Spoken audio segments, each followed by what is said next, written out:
Assalamualaikum warahmatullahi wabarakatuh. Kami dari kelompok 7 yang beranggotakan Aluna Sandrea Aurora dengan NIM I0525027. Rian Kuryawan dengan NIM I0525077. Kami di sini akan membahas studi kasus yang berjudul Kesadaran Pluralitas, Multikulturalis, dan Toleransi dalam Islam pada mahasiswa S1 Teknik Kimia 2025 Universitas 11 Maret. Pembahasan ini ditujukan untuk mata kuliah Pendidikan Agama Islam dengan dosen pengampu Pak Habibi Muhammad Lutfi, kampus Universitas 11 Maret, Prodi Teknik Kimia. Pluralitas berasal dari kata plural yang berarti beragam dalam konteks sosial. Pluralitas menunjukkan adanya keberagaman dalam masyarakat, baik dari segi suku, budaya, ras, agama, dan bahasa. Islam mengakui keberagaman ini sebagai sunatal Allah atau ketetapan Tuhan sebagaimana dalam surat Al-Hujurat ayat 13 yang berarti, hai manusia, sesungguhnya kami menciptakan kamu dari seorang laki-laki dan seorang perempuan, dan kami jadikan kamu berbangsa-bangsa dan bersuku-suku supaya kamu saling mengenal. Hadis riwayat Al-Hujurat ayat 13. Ayat ini menegaskan bahwa perbedaan bukanlah hal untuk dipertentangkan, tetapi untuk saling mengenal dan bekerja sama dalam kebaikan. Kemudian multikulturalisme. Multikulturalisme adalah pengakuan dan penerimaan terhadap keberagaman budaya yang hidup dalam masyarakat. Dalam Islam, budaya lokal dapat dihargai selama tidak bertentangan dengan prinsip tauhid dan syariat. Inilah mengapa Islam bisa diterima di berbagai wilayah dengan bentuk ekspresi budaya yang berbeda, seperti di Arab, Afrika, Nusantara, dan Eropa. Kemudian ada penjelasan toleransi. Toleransi berarti sikap menghormati perbedaan dan memberikan kebebasan kepada orang lain untuk meyakini dan menjalankan ajarannya. Dalam Islam, toleransi memiliki dasar kuat dalam Al-Quran, seperti firman Allah, tidak ada paksaan dalam agama. Quran Surat Al-Baqarah ayat 256. Kemudian di sini saya juga akan membahas tentang keragaman mazhab dalam Islam. Setelah wafatnya Rasulullah SAW, umat Islam menghadapi perbedaan memahami Al-Quran dan hadis. Dari sinilah muncul berbagai mazhab atau aliran pemikiran, baik dalam bidang fikih, teologi, maupun tasawuf. Keragaman mazhab adalah rahmat, bukan sumber perpecahan. Sebagaimana sabda Nabi, perbedaan di antara umatku adalah rahmat. Hadis riwayat Al-Baihaqi. Penyebab keberagaman mazhab: yang pertama, perbedaan metode memahami teks atau tafsir dan hadis. Yang kedua, bahasa Arab yang kaya makna atau multi makna. Yang ketiga, perbedaan konteks budaya dan kondisi sosial di berbagai wilayah. Yang keempat, faktor politik dan kepentingan penguasa. Yang kelima, perkembangan ilmu pengetahuan dan filsafat di dunia Islam. Mengetahui berbagai mazhab membantu umat Islam. Yang pertama, menyadari bahwa perbedaan adalah keniscayaan. Yang kedua, menghindari sifat fanatik sempit atau ta'assub. Yang ketiga, memperluas wawasan dan toleransi dalam beragama. Dan yang terakhir, menguatkan ukhuwah Islamiyah antar sesama muslim. Dalam beragama dikenal 3 tingkatan. Yang pertama, taklid atau mengikuti tanpa mengetahui dalilnya. Yang kedua, ittiba atau mengikuti dengan memahami dalil. Dan yang terakhir, ijtihad atau merumuskan hukum baru berdasarkan dalil. Kemudian ada toleransi dalam bermazhab. Toleransi tidak hanya berlaku antar agama, tetapi juga antar mazhab dalam Islam. Prinsipnya adalah saling menghargai selama berada dalam koridor Al-Quran dan Sunnah. Dasar toleransi mazhab yang pertama ada teologis atau bersumber dari Nasyai.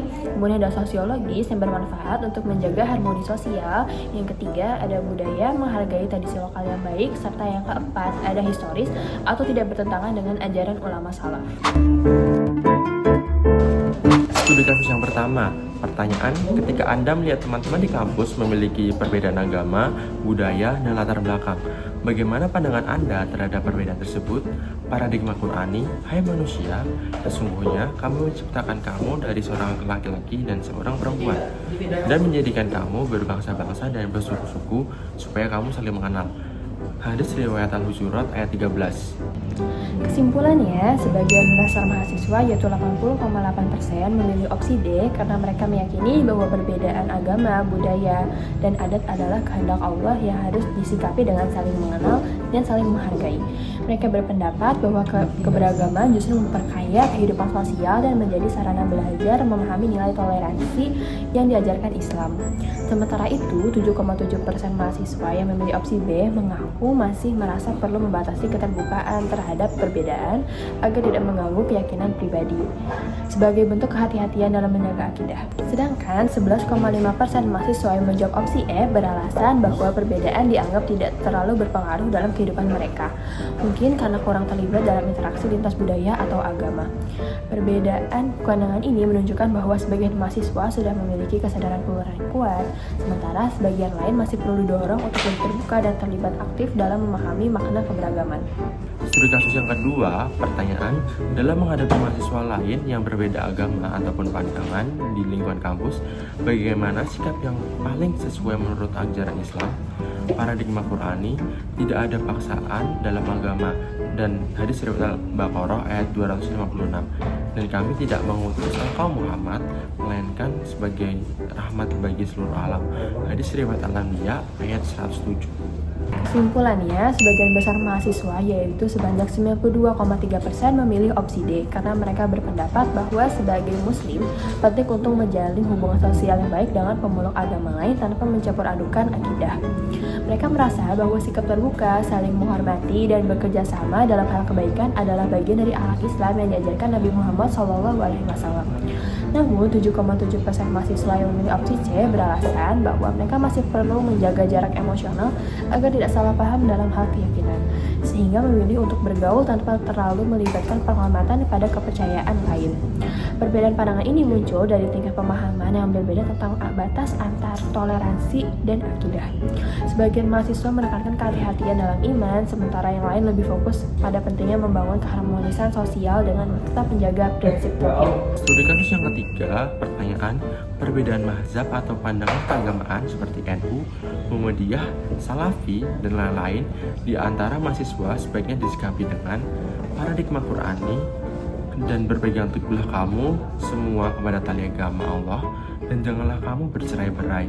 Hadis riwayat Al-Imran ayat 103. Kesimpulannya, sebanyak 100% mahasiswa memilih opsi D karena mereka merasa bahwa perbedaan mazhab dalam Islam bukanlah alasan untuk berpecah, melainkan ruang belajar untuk saling memahami dan memperkaya wawasan keagamaan. Dalam pandangan mereka, setiap mazhab memiliki dasar ijtihad dan konteks sejarah yang berbeda-beda, sehingga layak dihormati tanpa harus dipertentangkan. Beberapa mahasiswa mengungkapkan bahwa menghormati perbedaan mazhab mencerminkan kedewasaan berpikir dan keikhlasan dalam beragama. Karena Islam sendiri mengajarkan persatuan di antara perbedaan, mereka juga berpendapat bahwa sikap saling menghargai antar mazhab dapat memperkuat ukhuwah Islamiyah di lingkungan kampus, serta menumbuhkan suasana diskusi keagamaan yang damai, ilmiah, dan saling menguatkan. Studi kasus yang keempat, pertanyaan, bagaimana menurut Anda hubungan antara Islam dan budaya lokal, misalnya tradisi masyarakat setempat? Paradigma Qur'ani, serulah manusia pada jalan Tuhanmu dan nikmah dan pelajaran yang baik. Hadis riwayat An-Nahl ayat 125. Sebagian besar mahasiswa, yakni sebanyak 92,3% memilih opsi B karena berpendapat bahwa Islam dan budaya lokal dapat berjalan beriringan selama budaya tersebut tidak bertentangan dengan prinsip syariat. Mereka menilai bahwa budaya adalah bagian dari identitas masyarakat yang justru dapat memperkaya cara dakwah dan memperkuat penerimaan nilai-nilai Islam di tengah masyarakat. Namun, sebanyak 7,7% mahasiswa yang memilih opsi D berpendapat bahwa Islam sebaiknya bersifat lentur dan menyesuaikan diri dengan semua budaya agar tetap relevan di berbagai konteks sosial. Perbedaan pandangan ini muncul karena sebagian mahasiswa lebih menekankan fleksibilitas Islam dan konteks budaya modern, sedangkan yang lain lebih berhati-hati agar penyesuaian tidak mengaburkan nilai-nilai tauhid. Perbedaan ini menunjukkan adanya semangat berpikir kritis dan keterbukaan untuk memahami relasi antar agama dan budaya secara lebih mendalam. Studi kasus yang kelima, pertanyaan, dalam kehidupan sehari-hari ketika terjadi perbedaan pendapat dengan orang lain, apa yang sebaiknya dilakukan oleh seorang muslim? Paradigma Qur'ani, dan apabila mereka mendengar perkataan yang tidak bermanfaat, mereka berpaling darinya dan berkata, bagi kami amal kami dan bagi kamu amalmu, kesejahteraan atasmu, kamu tidak mencari orang-orang bodoh. Hadis riwayat Al-Qasas ayat 55. Kesimpulannya, sebanyak 100% mahasiswa memilih opsi C karena mereka merasa bahwa berdialog secara terbuka dan santun adalah cara terbaik untuk saling memahami tanpa menimbulkan permusuhan. Dalam pandangan mereka, setiap orang memiliki pengalaman, latar belakang, dan sudut pandang yang berbeda, sehingga perbedaan pendapat seharusnya dijadikan ruang belajar bersama, bukan ajang saling menyalahkan. Mahasiswa berpendapat bahwa dengan berdialog secara jujur dan terbuka, mereka bisa menyampaikan pendapat tanpa menyinggung, sekaligus belajar menghargai cara berpikir orang lain. Sikap ini juga membuat suasana diskusi di kampus menjadi lebih nyaman dan produktif, karena setiap argumen dihargai sebagai bagian dari proses berpikir kritis yang sehat. Sekian pembahasan studi kasus dari kelompok 7. Wassalamualaikum warahmatullahi wabarakatuh.